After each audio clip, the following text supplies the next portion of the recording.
Hello students, today we are going to start a new chapter. Its name is the rat trap.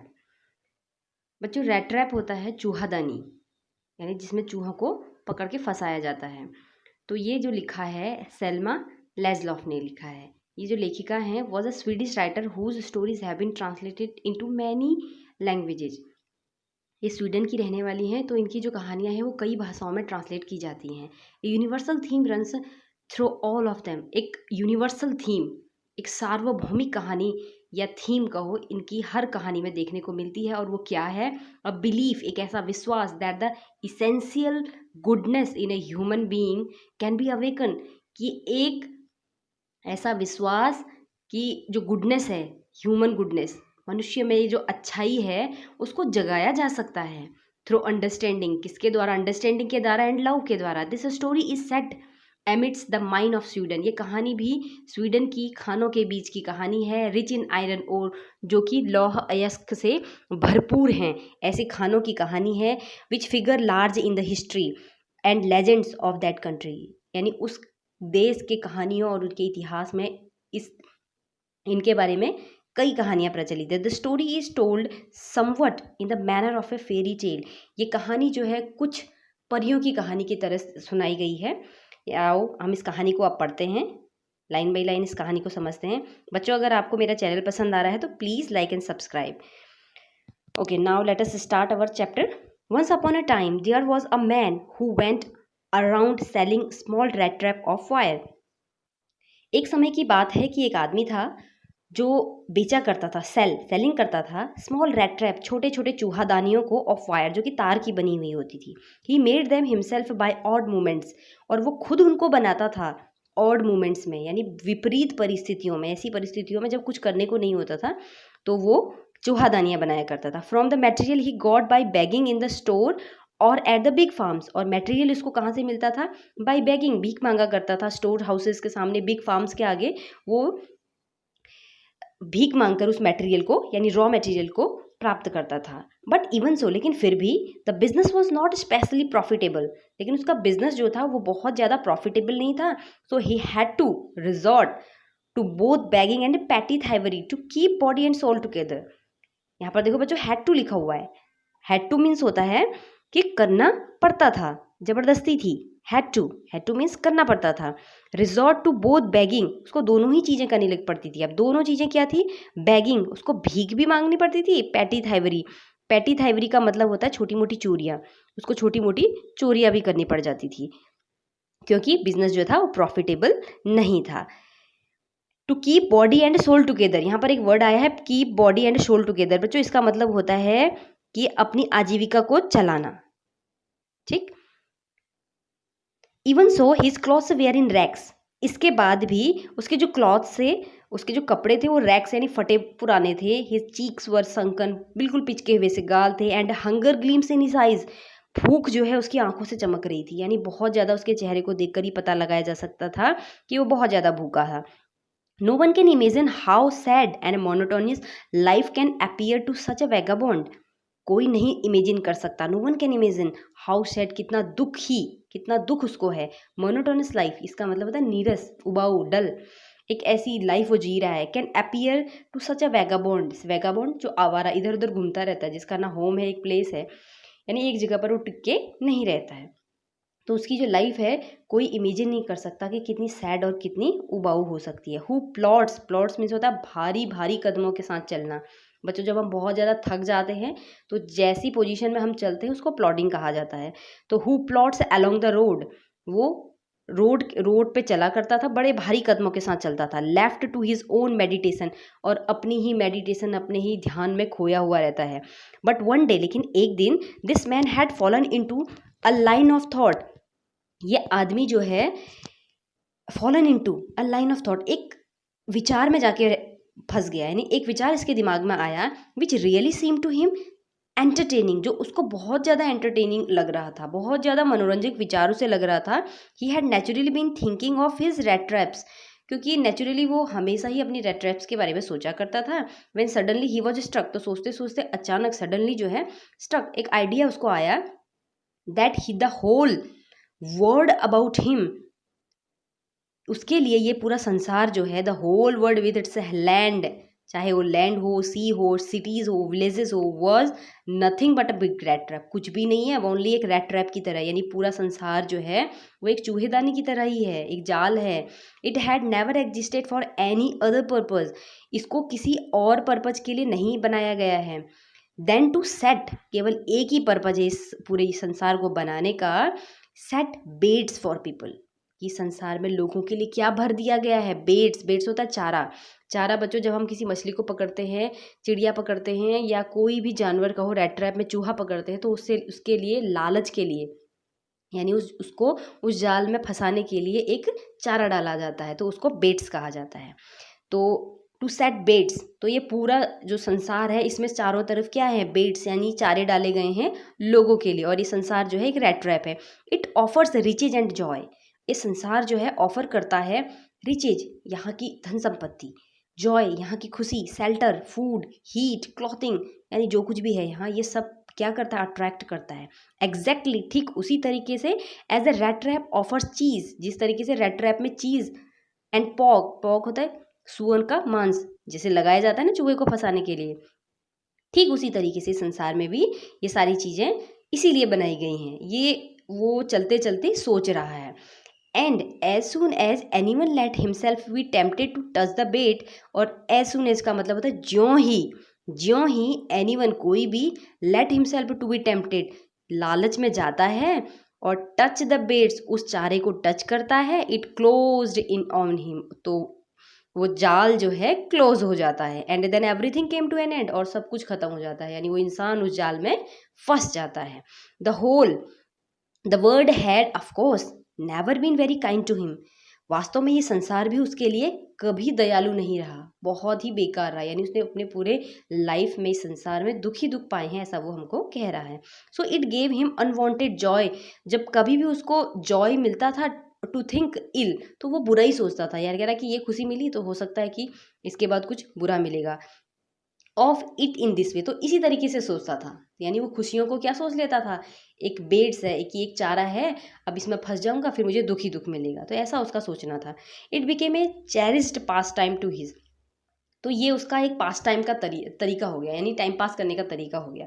जब कभी भी वो bore महसूस करता तो वो ये इसी विचार में खो जाता। ड्यूरिंग मैनी ड्रियरी प्लॉडिंग्स, कई ड्रियरी यानी थके हुए जब कदमों के साथ जब अपनी वॉकिंग करता था, तो वो यही सोचता था, टू थिंक ऑफ पीपल, और उन लोगों के बारे में सोचता था, ही न्यू, जिनको वो जानता है, who had let themselves to be caught, जिन्होंने अपने आप को इस जाल में फंसा लिया है, in the dangerous snare and others, और उन लोगों के बारे में भी सोचता है, हु वेयर स्टिल, जो अभी भी सर्कलिंग अराउंड द बेट, जो इस बेट के इस चारे के चारों तरफ सर्कल लगा रहे हैं, यानी हर तरीके के लोगों के बारे में वो सोचता रहता है।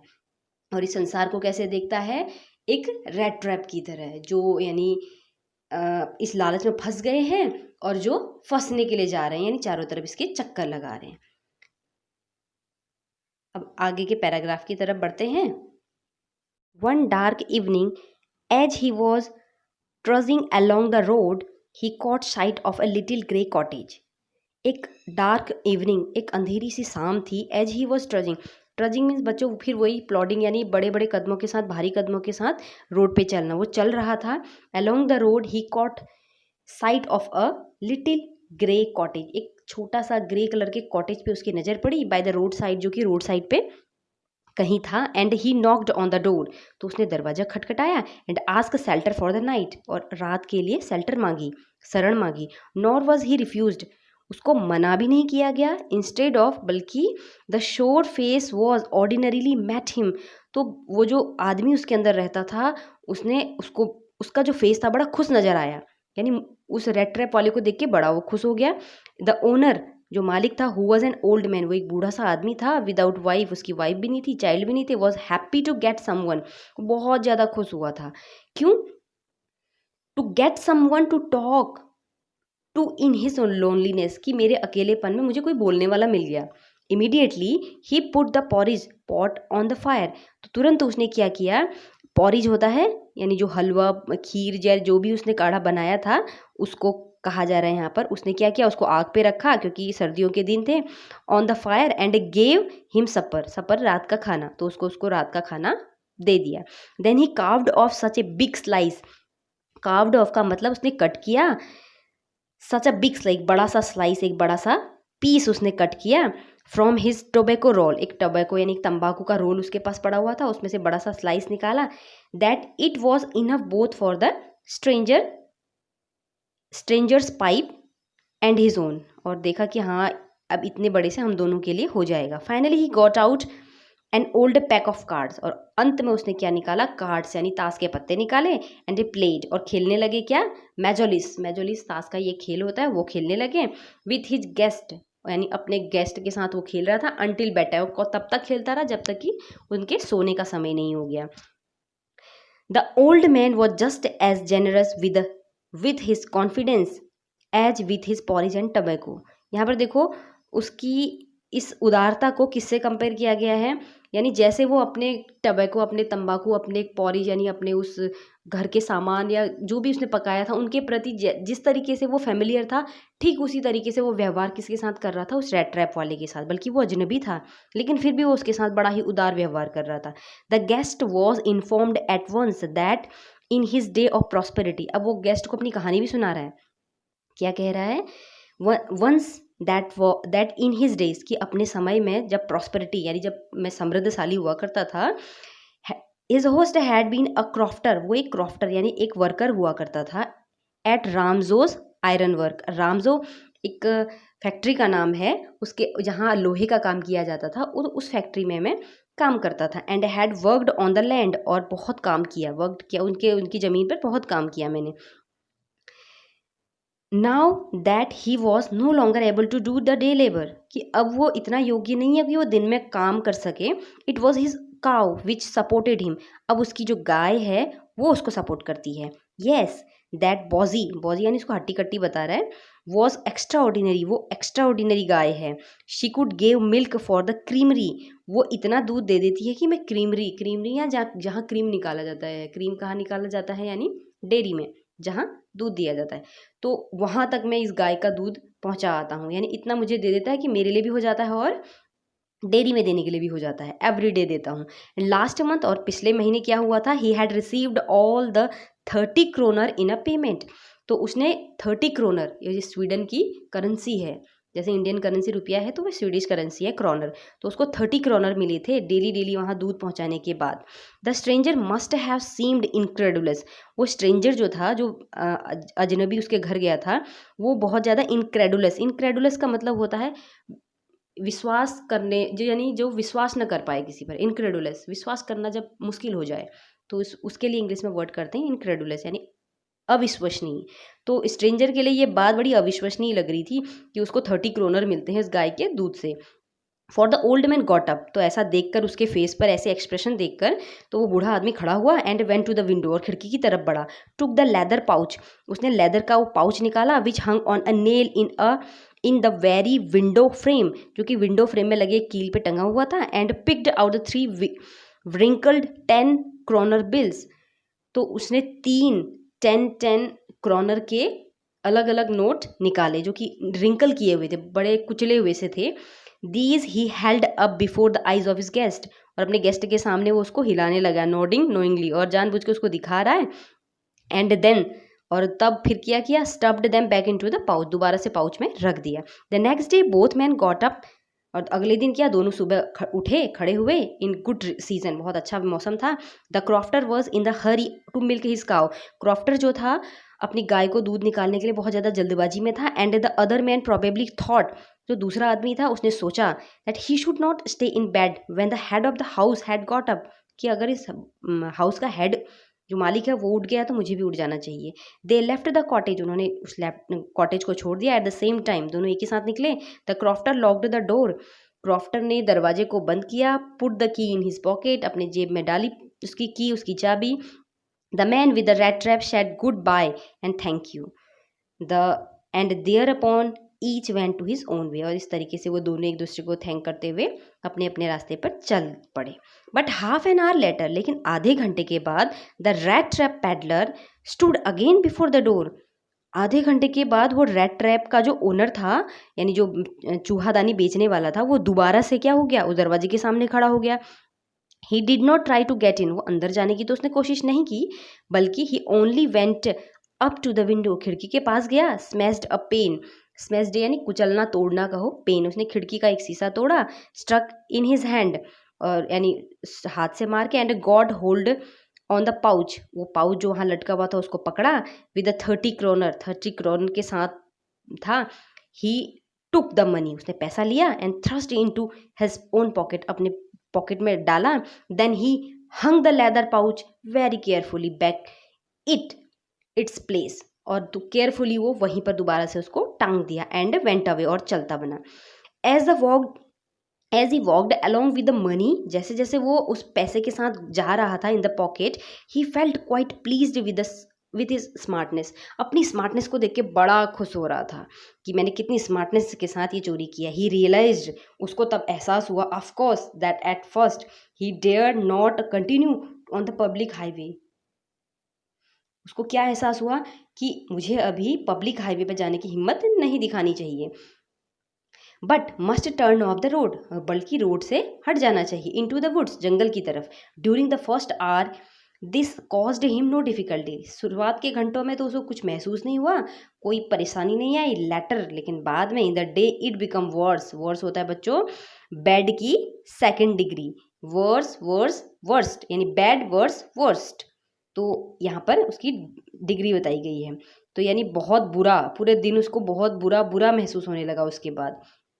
For it was a big and confusing forest, क्योंकि जो जंगल था बहुत बड़ा और कन्फ्यूजिंग था, which he had gotten into, जिसमें वो जा चुका था। ही टायर्ड, थका हुआ था, to be sure to walk in a definite direction, वो चाहता था कि वो किसी डेफिनिट डायरेक्शन में जाए, but the path twisted back, लेकिन वो रास्ता जो है दोबारा से ट्विस्ट होके वहीं पर आ जाता। फोर्थ सो स्ट्रेंजली, दोबारा से वहीं आ जाता। He walked and walked without coming to the end of the wood, वो चलता रहा, लेकिन उस वुड, उस जंगल का अंत नहीं हुआ। एंड फाइनली ही रियलाइज्ड, और अंत में उसको ये रियलाइज हुआ है that he had only been walking around the same part of the forest, कि वो जंगल के एक ही जगह पर कई बार घूम रहा है। As all at once he recalled, तो तुरंत उसको क्या रिकॉल हुआ, रिकॉल मीन्स याद आया, हिज थॉट, अपना विचार, क्या विचार करता था, अबाउट द वर्ल्ड, उस संसार के बारे में, एंड द रैट ट्रैप, ये संसार एक रैट ट्रैप है। Now his own turn had come, कि मेरी अभी खुद की बारी आ गई है और मैं फंस गया हूँ इस रैट ट्रैप में। He had let himself be fooled by a bait, कि मुझे भी एक छोटे से चारे के द्वारा इसमें फूल यानी फंसाया गया, हैड बिन कॉट, और पकड़ लिया गया। The whole forest with its trunk and branches, ये पूरा जंगल जो है इसकी ट्रंक के साथ, ब्रांचेज के साथ, थिकनेस के साथ, फॉलन लॉग्स यानी लकड़ी के लट्ठों के साथ, closed in upon him like an impenetrable prison, कैसा हो गया है इन सब चीज़ों के साथ, एक इनपेनिरेबल का मतलब होता है जिसको भेदा ना जा सके, जिससे कि दूसरी तरफ न जा सके, ऐसे जेल की तरह मेरे लिए हो गया है। विच ही कुड नेवर स्केप, जिससे अब वो कभी भी बच नहीं पाएगा, ऐसा राइटर यहाँ पर कह रहा है। It was late in December, darkness was already descending over the forest, December, last December की बात है, डार्कनेस, अंधेरा जो था बहुत ज़्यादा जंगल पे हो चुका था। दिस इंक्रीज द डेंजर, अब अंधेरा बढ़ने से खतरा जो है वो और बढ़ गया था। And the increased also the his gloom and disappear, और उस बढ़ते हुए अंधेरे के साथ ही उसका ग्लूम, उसकी निराशा, उसका डिसअपियर, उसका जो असंतुष्टि थी, यानी जो भी वो डर रहा था अंदर से या दुख महसूस करता, वो ज़्यादा ज़्यादा बढ़ता जा रहा था। Finally he saw no way out, अंत में उसको कोई भी रास्ता नहीं दिखा। He sank down on the ground, वो जमीन पे आके गिर गया। Try to death, tired to death, इतना थक चुका था कि मरने को हो गया था। थिंकिंग दैट, और सोच रहा था, his a last moment had come, कि मेरा अंतिम समय आ गया है। But just as he laid his head on the ground, लेकिन जैसे ही उसने अपना सर जमीन पे रखा, ही हर्ड अ साउंड, उसने एक साउंड, एक आवाज़ सुनी। ए हार्ड, एक कठोर, हार्ड मीन्स कठोर, रेगुलर थम्बिंग, बार बार पीटने की आवाज़ आ रही थी। वो आवाज़ उसने ज़मीन पर लेटते ही सुनी। There was no doubt as to what that was, इसमें कोई डाउट नहीं था कि वो क्या हो सकता था। ही रेज्ड हिमसेल्फ, उसने अपने आप को खड़ा किया।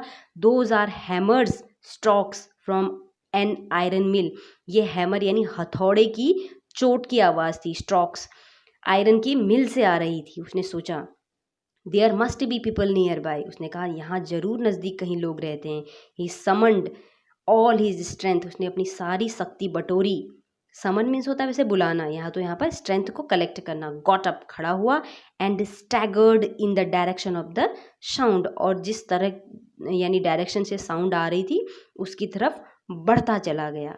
तो अब यहाँ पर हम आज का ये पार्ट फिनिश करते हैं। नेक्स्ट टाइम हम अगले पार्ट के बारे में पढ़ेंगे। अगले पार्ट के लिए वेट करें। Till then, bye bye.